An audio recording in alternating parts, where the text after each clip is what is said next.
La présidentielle 2015 vient de s'achever. Les résultats provisoires ont été annoncés par la Commission électorale indépendante. Entre maintenant en jeu le Conseil constitutionnel pour les définitifs. L'institution, établie par la loi numéro 94-438 du 16 août 1994, veille à la régularité des principales élections et référendums. L'article 94 de la Constitution énonce certes que le Conseil constitutionnel statut sur les contestations relatives à l'élection du président de la République, mais elle confie également au Conseil constitutionnel le soin de proclamer les résultats définitifs de l'élection présidentielle. Selon le Code électoral, la CEI communique au Conseil constitutionnel un exemplaire des procès-verbaux accompagnés des pièces justificatives dans les 3 jours qui suivent le scrutin.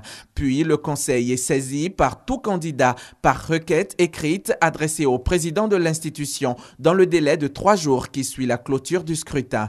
Le Conseil constitutionnel devra statuer dans un délai de 7 jours à compter de la saisine. Le contentieux de l'élection peut soit donner lieu à la confirmation de l'élection lorsque les irrégularités constatées ne sont pas de nature à modifier le résultat d'ensemble, soit il conduit à l'annulation du scrutin et à la reprise de l'élection présidentielle lorsque le Conseil constitutionnel constate des irrégularités graves de nature à entacher la sincérité du scrutin et en affecter le résultat d'ensemble. 7 membres composent le Conseil constitutionnel. Un président nommé par le chef de l'État pour une durée de 6 ans non renouvelable et 6 conseillers nommés eux aussi pour la même durée.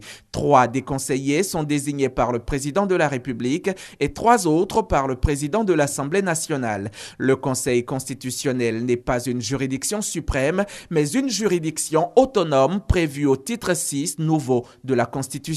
Il est membre de l'Association des cours constitutionnelles ayant en partage l'usage du français.